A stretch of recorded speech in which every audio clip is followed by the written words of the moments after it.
December 16, 1883. Following his encounter with the Crimson Hand cultists, McMaster is certain that these zealots are closely involved in the events that have terrorized the Brimstone region. After resting for a bit, McMaster presses on and he carefully moves ahead into the big room. Slivers of sunlight illuminate the room through cracks in the ceiling.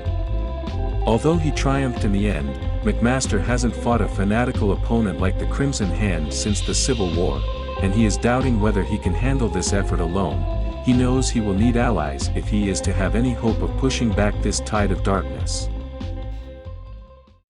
Good evening and welcome to everyone watching. This is the Solo Gamers Club. This is episode 3 of season 2 of my playthrough Alone in the Shadows of Brimstone. Before we begin this episode, I have a few items that I have to address from the previous video.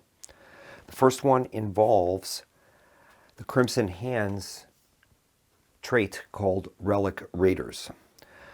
In the previous episode, Will McMaster took more than 5 wounds during a turn. And per this Relic Raiders trait ability, they should have rolled a d6. And on a roll of 1 or 2, the Crimson Hand would have stolen the hero's highest gold value artifact. And that would have been transferred to the Crimson Hand, and it would count as an extra artifact for their sacred artifact ability. So I need to make a d6 roll, and on a 1 or 2, that action would have been implemented. So let's make the roll, and we'll see if this would become an issue that we need to deal with. Here's the roll.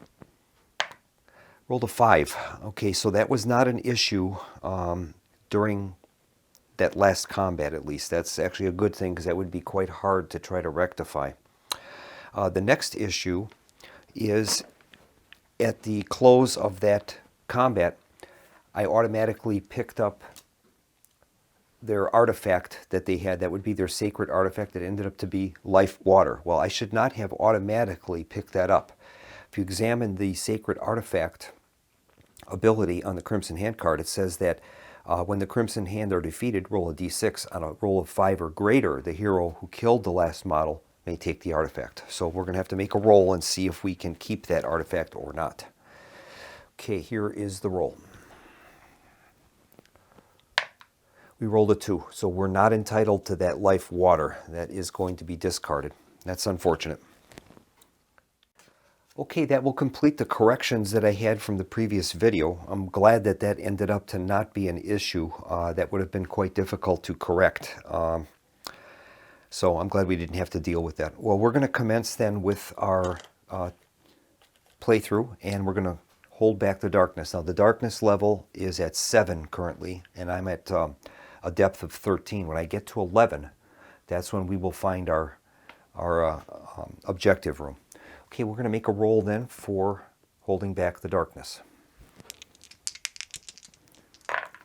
Okay, we rolled a 3. That's a failure. That will move us up from 7 to 8, and we're going to have to draw a darkness card. We'll see what that is. Okay, the darkness card is revealed to be Legions of the Damned. Darkness, boost, soldier. All soldier enemies are now +1 initiative and +2 health remains in play. All right, well, that won't affect anything currently, but that could end up to be an issue in the future. We'll put that off to the side. And now McMaster will activate, and he gets to roll 2 dice. Now he has Man of Action upgrade, so he'll be able to choose which dice he wants to use.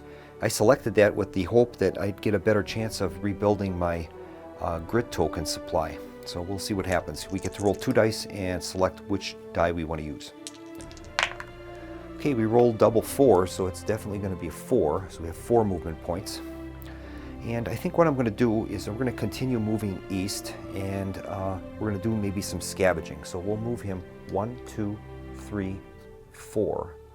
And then I'm going to attempt a scavenge roll in that big room.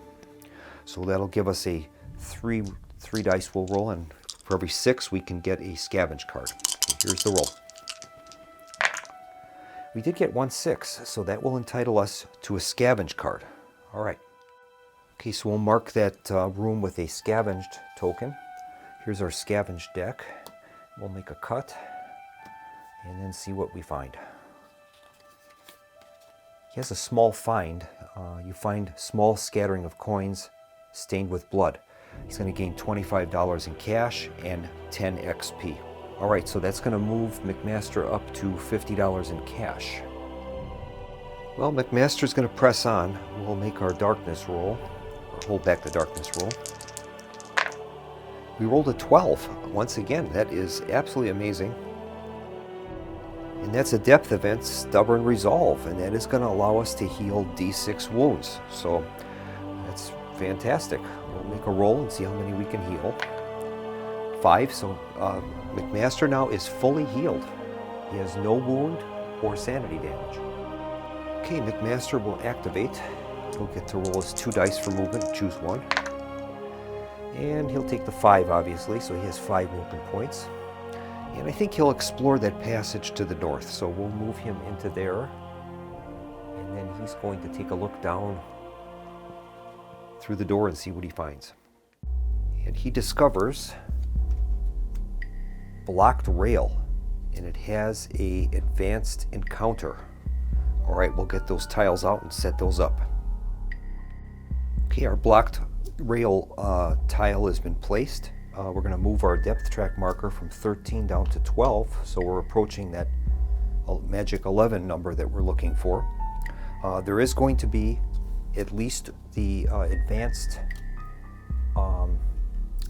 encounter called Collapsed Tunnel, and now since we're technically drawing a encounter card, the Crimson Hand encounters will have to kick in, and we're going to make a die roll. And on a 1, 2, or 3, we're going to also draw a Crimson Hand encounter. So hopefully we can avoid that. Here's the roll. Rolled a 1. So we're going to be drawing a Crimson Hand encounter in addition to our Collapsed Tunnel encounter. That's the deck there of the Crimson Hand missions. We'll cut that and see what we get. That card is revealed to be Buried in the Rock. Encounter, environment, loot. And it reads, on one end of the chamber, it looks as though someone has been digging into the walls. Tools and rocks litter the floor, and a strange object rests half buried in the stone. Dust still hangs in the air, and torches burn on the ground. Someone was just here, digging this out. Each hero on this map tile may make the following test once when this card is revealed, and then may give up their move to make the test again in future turns. It's a strength 6+ test. For each 6+ rolled, place a marker here. Once there are twice as many markers here total as there are heroes in the posse, you have dug the item out, draw an artifact.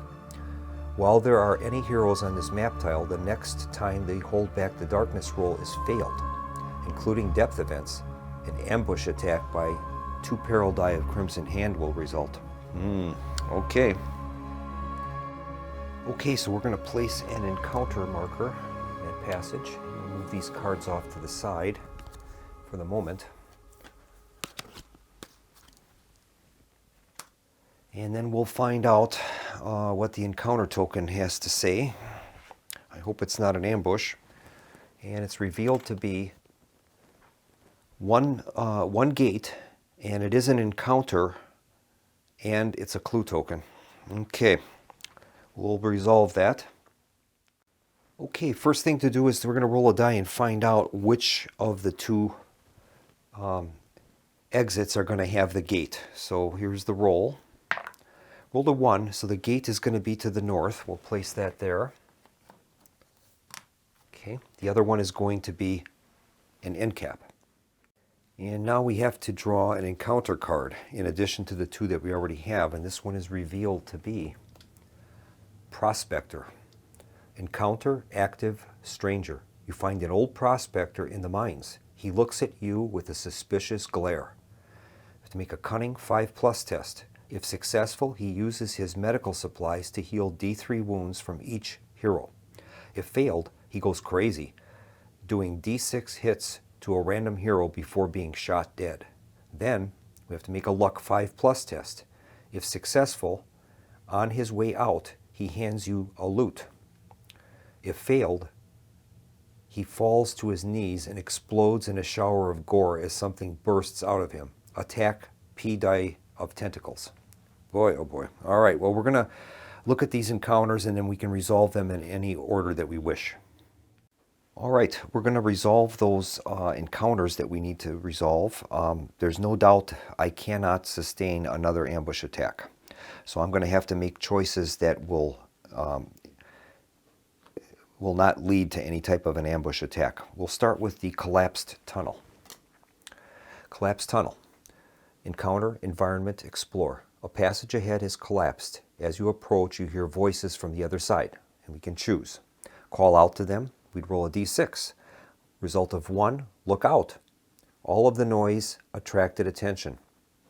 Ambush attack. Well, right off the bat, we cannot select that grouping. The other possibilities would be a 2 or 3, future echo. You discover that the voices on the other side are your own hero posse from some other point in time. Every hero recovers 1 grit and takes P horror hits from the experience. And then 4 to 6, turn left. Next time you reveal an exploration token, draw 2 extra and choose which to use. Discard the others. Well, we cannot risk any type of ambush attack, so I'm going to go to listen closely. We're going to make a luck 5+ test. If failed, the voices turn to screams, and every hero will take d6 horror hits. So we'll start with that.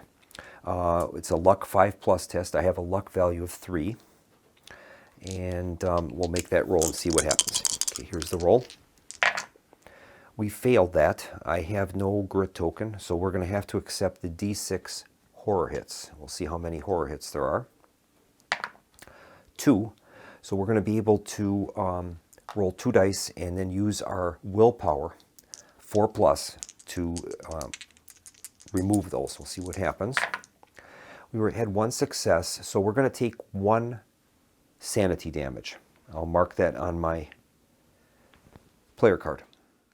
And that will complete the collapsed tunnel encounter. We'll go with the buried in the rock encounter. Encounter, environment, loot.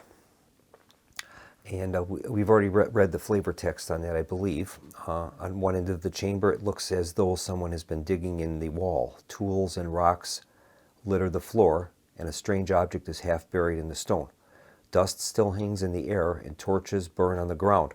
Someone was just here, digging this out.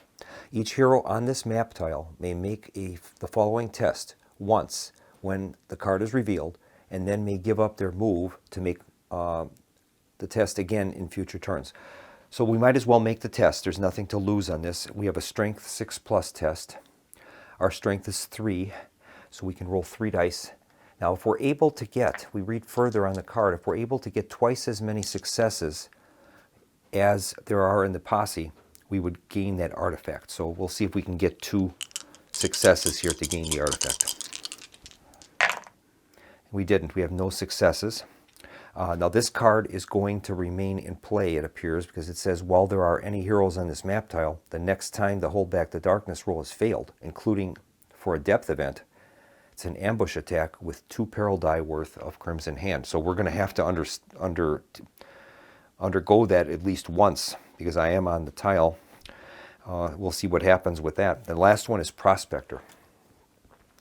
You find an old prospector in the mines. He looks at you with a suspicious glare. We have to make a cunning 5+ test. My cunning is 4. So we'll be able to roll 4 dice, and we're looking for a 5 or greater. Let's hope we can pass this. Yeah, and we easily passed that. We have 2 successes. And it says here, if successful, he uses his medical supplies to heal D3 wounds from each hero. Well, we don't have any wounds. We just have 1 sanity damage. And then it says then we have to make a luck 5+ test. If successful, on his way out, he hands you a loot. If failed, he falls to his knees and explodes in a shower of gore as something bursts out of him. And then it's a peril die of tentacles attack. Okay, we'll see if we can pass this luck test. I hope we can. My luck is 3.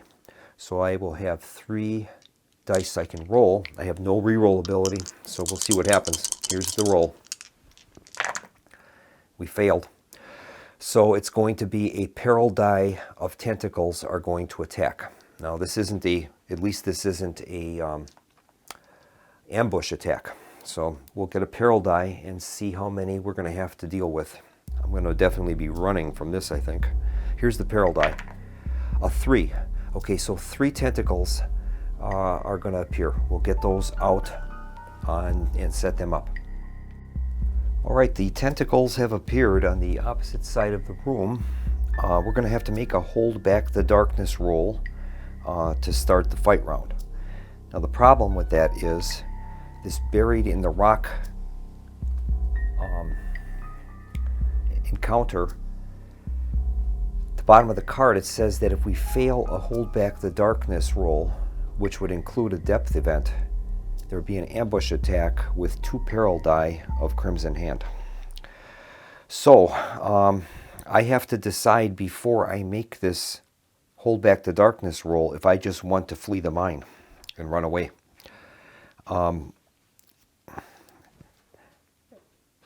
I'll have to give careful thought to this and see what I come up with. Yeah, I'm going to err on the side of caution. I'm going to flee the mine. I really hate to do that. I would have hoped that McMaster could have built himself up a little bit more with some more money in that, but if I get ambushed with 2 peril die worth of Crimson Hand, I'm just going to end up getting an injury out of this, and nothing really good is going to come out of this. Either way, the mission is more than likely going to fail. I don't see how I'm going to be able to overcome all this. So I'm going to have McMaster flee the mine, and we'll go through that procedure. Okay, McMaster has fled the mine, so that is an automatic end to the mission. It ends in failure. McMaster is able to, at the conclusion of a mission, he can heal a d6 worth of sanity or wound damage. He only has 1 sanity, so he would have been able to heal 6, combination of up to 6 sanity and wound damage, so he'll heal the wound, sanity damage rather. And then he's also able to recover 1 grit. Okay, so right now he's got 250 XP. He's got $50 in cash, Darkstone, and we've updated his health and sanity levels. He has the Man of Action upgrade. And now we'll return back to the campaign map. Okay, so we're back on the campaign map. That puts McMaster at the ruins of Fort Thompson. That's where he's at. And then we have some bookkeeping items that we have to address. And that completes the December 16th turn. So it'll be the 17th now of December 1883. As the mission ended in failure, we'll read through what the failure conditions were for the Black Ritual mission. If the mission has failed, the ritual is complete and the creature has been summoned, rampaging across the countryside. The next time the heroes visit a town, D3+1 buildings have been destroyed. All right, well, in the scenario rules, it's always the town closest to where that mission occurred, and that's in the least number of travel cycles. It's measured by the least number of travel cycles. So that's going to be Wilshin's Lodge. So we will make a roll here and find out which buildings on the town display are going to be destroyed. That'll be a D3+1 roll. Okay, here's the roll. Roll a 1, so that'll be 2 buildings. All right, so we're going to roll a D6 and determine which buildings will be destroyed. Now, the street market has to remain because that's part of being a river town, so that cannot be destroyed. So if we do end up rolling a 1, we'll have to re-roll that. Okay, here is the rolls. A 6, so that'll be the frontier outpost will have been destroyed. And the second one is the 5, the smuggler's den. Okay, so those 2 locations are destroyed. There are rules where the town locations can return to a town over time, and when that occurs, we'll go through those rules. Okay, we're back at the campaign map. McMaster is at the Fort Thompson ruins location, and he's going to have to travel to a town and see if he can gather some allies for himself. And it seems like just one person going into a mine is just too difficult, so I'm going to have to work towards getting some allies. So my choices are to return to Wilson's Lodge. That's only one travel cycle away. We could also travel to Ceto's Mill. That's a river town. That's 2 travel cycles away. Another option would be to travel to Fort Landy, and that would also be 2 travel cycles away. So we'll have to decide how he's going to proceed. And I think McMaster is going to return to Wilson's Lodge. So we're going to have him make an overland movement. He'll be moving along the light brown path, and he's headed for Wilson's Lodge. So we'll roll up that travel cycle. We're back at the overland travel display. We've already selected our travel path. We're on that recognized trail headed towards Wilson's Lodge. McMaster will be the guide. He's the only member of the posse. We'll proceed at a normal pace, and we're going to consume supplies. We'll consume 2 rations that will keep us in supply for the travel cycle, and that leaves McMaster with 2 rations remaining. And now we're going to make our overland travel roll. We'll be rolling a D8, and we'll be able to get a +1 modifier because we're mounted. Okay, and this will tell us how many hazards we have to endure. Here's the roll. Roll a 5, that's modified to a 6. So a 6 on the light brown path is 1 hazard. So we'll have to look that up in the book. And we're going to make a D36 roll and find out which hazard we have encountered. Okay, here's the roll. We rolled a 43. Okay, we'll find out what that is by looking at the expanded travel hazard chart. Okay, and that reads flash flood. As you travel through the canyons, the skies open up with rain, causing a flash flood directly in your path. Each hero must make a luck 4+ test to avoid being swept away by the rushing waters. If failed, roll a d6 for each token in your side bag.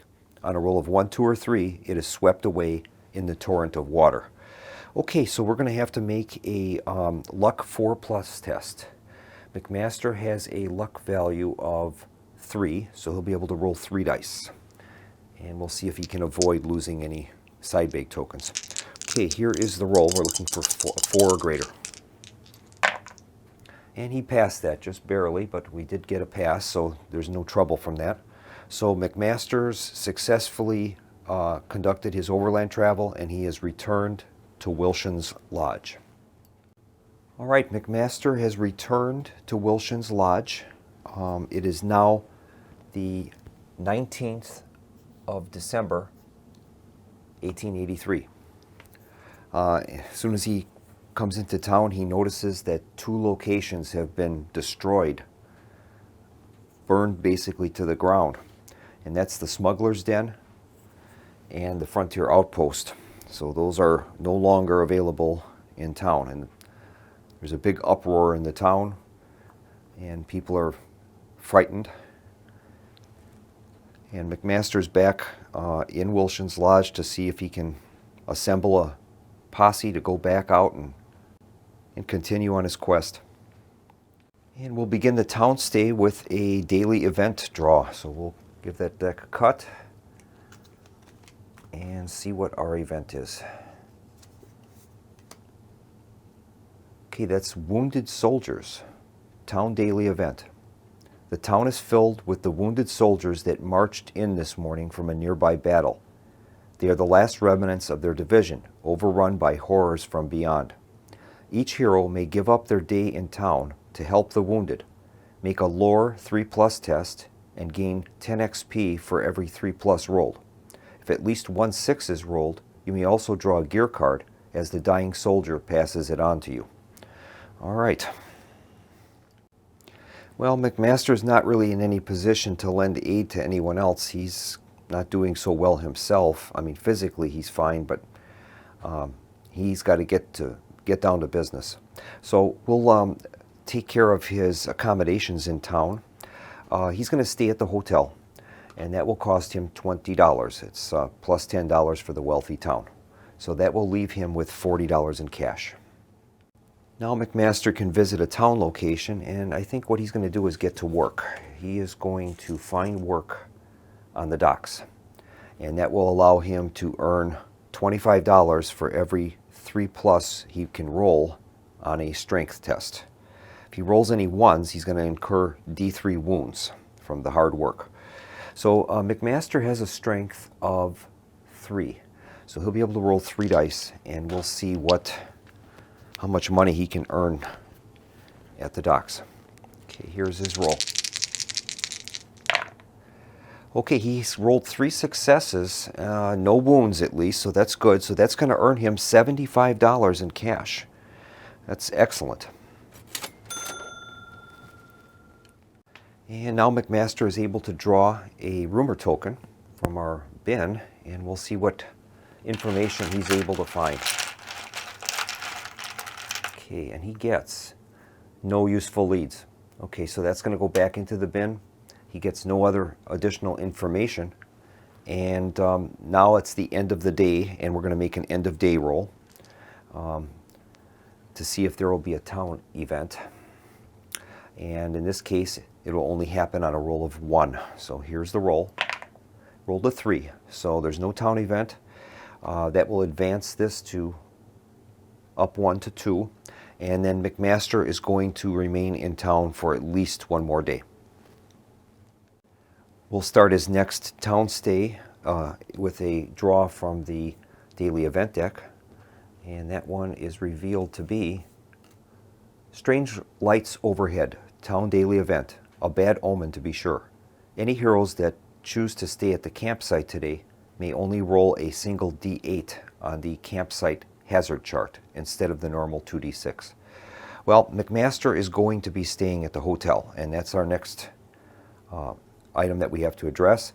His accommodations, he'll be at the hotel. That'll cost him $20. And that leaves McMaster with $95 in cash.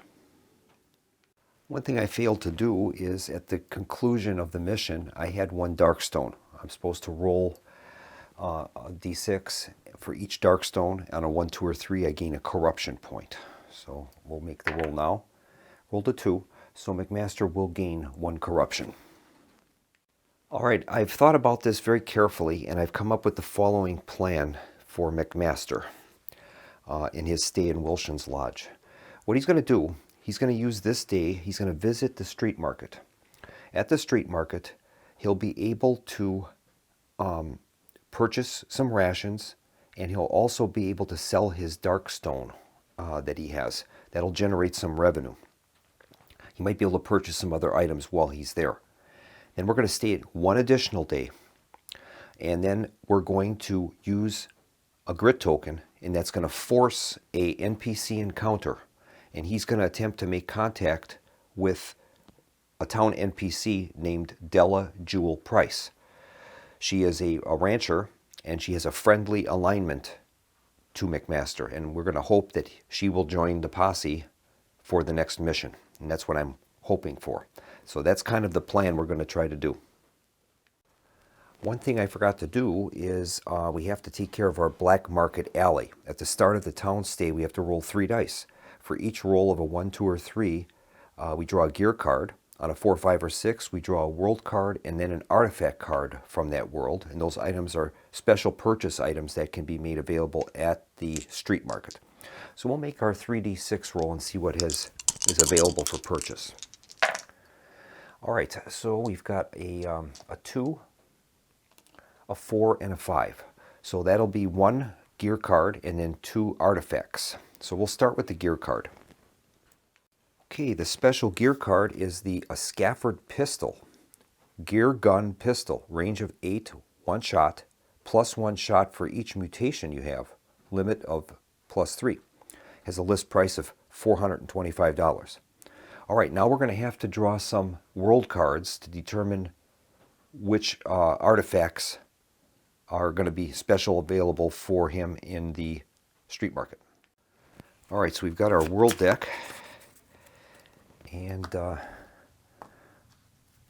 we'll give that a cut and see what world the artifact will come from. Okay, that one is from the Targa Plateau. Okay, so we're going to draw an artifact from the Targa Plateau, and that'll be their special item that's available. And that's revealed to be Plasma Arc. Artifact, Targa, gun, pistol, tech. Range of 8, one shot. Each hit counts as 2 hits on the target and does 1 basic hit on each adjacent enemy model to the target. No critical hits. Has a list price of $675. All right, well, we'll add that to the special list here of items that are available for purchase at the street market. And now we have one more artifact that we have to determine, a special artifact. We'll shuffle up our world deck again and then draw another card. And that one is from Caverns of Cinder. Okay, so we'll get a Cinder artifact and see what that is. And that one is revealed to be Faustian Jar. All right, let's read that. Artifact Cinder Container. Once per turn, you may use 1 grit to transfer any number of corruption points from yourself to the jar. Keep track of the corruption in the jar. Then roll a d8. On a roll of 1, the jar shatters. Discard. If the jar shatters or is lost in any way, all corruption inside immediately transfers back to you, causing mutations as normal. When sold, the jar is worth plus $25 for each corruption inside. Has a list price of $250, plus $25 for each corruption. All right, we'll add that to the special items list. And then we'll execute our town stay. And then, as we planned, McMaster is going to make a visit to the street market. That'll be his town visit for today. We have to make a 2d6 roll and consult the street market location event table. And we'll see what happens to him at that location. Okay, here's the roll. He rolled an 8. Hogs and horse thieves, dark and foreboding, the back alleys of the street market stink of fish and filth. Smells like home. No event. Okay, so we can undertake our visit to the street market. And our first stop is going to be the back alleys, where we're going to sell Darkstone. You may sell Darkstone shards on the streets for apparel dye times $20 each. Roll for each shard individually, as they vary in size, weight, and value. All right, so he's going to sell his Darkstone that he acquired in the last mission, and we're going to get a apparel dye times 20 value for that. Okay, here's the roll. 5. So 5 times 20 is $100. That's outstanding. And that's going to give McMaster $195 in cash. And he has successfully sold that shard of Darkstone. That's great. And his next action at that location is he's going to purchase 4 rations. That'll cost him $5 each, and then plus the $10 for being in the wealthy river town. So that'll be a total of $60 for those rations. And that'll leave McMaster with $135. And I was considering attempting some street gambling since I was there, but I haven't been real lucky with the dice as of late, so I think I'm going to pass on that. And we're going to proceed with the plan as we have. I don't want to add too many extra unknowns to this. I have enough already. And then we're going to make our end of day roll. The marker's currently at 2, so we're going to have a end of day event on a roll of 1 or 2. Here's the roll. Roll to 3, so we have no events. That marker will advance to 3, and then McMaster is going to remain in town for one more day, at least one more day, and then we're going to try to execute our NPC encounter. Okay, we'll begin our next day in Wilson's Lodge by drawing a town event card. Here's our daily event. Crisp morning air, town daily event. There is a fine chill to the morning that grips you as you step out of the door into the fresh air. It is a refreshing bite to the senses that makes you feel alive. All heroes may make a Spirit 6+ test. For each 6+ rolled, they can remove a corruption point. Well, that's fantastic. All right, his Spirit right now is a 1, and he has a +1 modifier for his personal journal. So that is going to earn him 2 dice to roll. If he can roll any 6s, he can get rid of that corruption point. Okay, here's the roll. And no, he wasn't able to do that. That's unfortunate. All right. Well, one other thing I did spot. His personal journal. He has a personal journal, and I should have received an extra 50 XP at the end of every adventure. So even though I failed the adventure, I still should have gotten an extra 50 XP. So I'm going to give him that. And that moves McMaster up to 300 XP. He's currently at level 2. For him to get to level 3, he's going to need 1,000 XP, so we're quite a ways from that yet. Our next step is accommodations, and he's going to stay at the hotel. That'll cost him $20, and that's not a problem at all, so we'll do that. And now we're going to proceed with our town visit, and in lieu of that, we are going to be spending a grit to force an NPC encounter.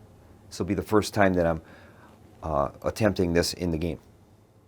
All right, so in place of making a town visit, McMaster is going to spend a grit, and that is going to allow him to force an NPC interaction.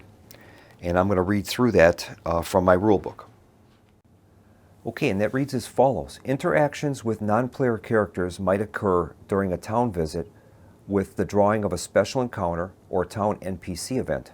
If a hero chooses, he may decline on visiting a town location and pay 1 grit to initiate a personal or town NPC encounter. Limit once per posse per turn, per town visit. These encounters are resolved using the NPC's current alignment to the hero and an opposed Cunning 4+ test. NPCs are similar to heroes, but they do not accumulate gold, darkstone, or XP. They should be thought of as guest stars who appear for an episode and return to their normal lives following the mission or encounter. Each NPC has an alignment toward the posse. This may change during the course of the campaign as the heroes interact with them. And the alignment is measured according to the table that I've got on the screen right now. Okay, McMaster is going to attempt an interaction with a NPC named Della Jewel Price. I'll bring her statistics up on the screen. And we're going to make a opposed cunning test. And how that's going to work is McMaster is going to make a cunning test, 4+ cunning test, and for all successes he has, we'll put those on one side. And then Della Jewel Price is going to make a cunning 4+ test. We'll put her successes on the other side. And then we're going to add in the alignment modifier for that individual. In her case, she's friendly, so there will be a +1 modifier to that.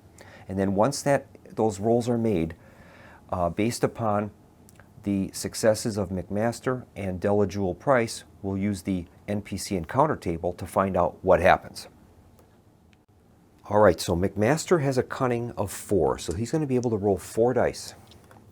And for every 4 or greater, that gives him a success in this interaction. Okay, here's his roll. And he rolled 2 successes. All right. And now it's going to be her opportunity to roll. She has a cunning of 2, so she'll be able to roll 2 dice, and then we'll find out how many successes she has. Okay, she has 1 success. All right. Now, there is a modifier involved. She was friendly to the posse, so the posse would gain 1 extra success. So the posse has 3 successes. She has 1. That's a net value of +2. So if we read +2 on the net outcome, it says upgrade NPC's alignment 1 column to the right. So that will move her from friendly to dedicated. And then as well, the NPC has developed a more favorable attitude toward the hero, and they offer assistance. Roll on the NPC help table. All right, we're going to roll a D8 and consult the NPC help table. Okay, I'm going to bring that table up on the screen and we'll make our roll. Okay, here is our D8 roll. Rolled a 7. and that is the NPC provides you with personal support, knowledge, and training. Gain D6 times 25 XP. All right, well, we'll roll a D6, and then it's going to be 25 times that for XP for him. He rolled a 6, so that's pretty good. And we'll add 150 XP to McMaster's card. Now, this didn't work out the way I would have liked it to. I was hoping to get her to agree to accompany him on a mission, but that's how an NPC interaction works. That raises McMaster's XP up to 450, but unfortunately he doesn't have any allies at this moment. All right, well, so that is going to complete the NPC interaction. I'm going to update Della Jewel Price's alignment from friendly to dedicated. So the next time he has an interaction with her, she's going to be at a +2 modifier. And now we have to do our end of days roll. Right now that marker's on 3, so we have a pretty good chance of getting one of those. Here's the roll. Rolled a 5, so we have no event that will be happening. We'll move that marker up to 4, and then McMaster is going to have to decide if he wants to remain in town or head out. And I think we're going to head out and attempt to go to one of the missions that are on the campaign map around the Brimstone ruins area. All right, McMaster is leaving Wilson's Lodge, and he's going to undertake overland movement. And he's going to head, we're going to try to undertake one of these 3 missions up here. We've got a Blasted Wastes mission across the desert dunes, a Swamps of Death mission, Lost Journal, or a basic mission for a few Darkstone more. So we're going to make our way up towards probably Flam's Folly, and then we'll try to resupply, and then we'll determine which of those missions we'd like to undertake. There might be other missions that will come up by the time we reach there, but that's going to be the plan, I think, for McMaster. He's doing a lot better now. We've got some, we're supplied, we have some cash, and we'll just see what happens here. I'm going to continue to attempt to acquire some allies. Possibly I could just pick up a henchman in Flam's Folly, and then I'd have a henchman with me for at least for the next mission. So I think that's what I'm going to attempt to do. I'm going to end the video here, and I'd like to thank everyone for watching. And we'll return with episode 4 of my playthrough of Alone in the Shadows of Brimstone. Thanks very much for joining me, and have a good evening.